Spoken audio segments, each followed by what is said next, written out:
Hello guys, कैसे हो सब। ये है अपना 304 स्टील गेट। कैसी लगी डिज़ाइन। ये है 1.5-3 की पाइप, अंदर एक आधे की पाइप।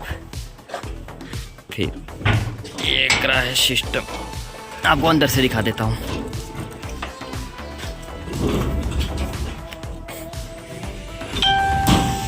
ये अंदर से ये हो गया लॉक, और ये कुंडा।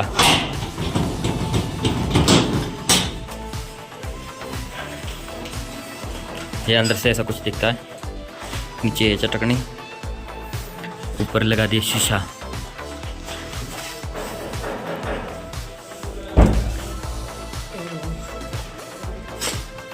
कमेंट में बताओ कैसा लगा गेट।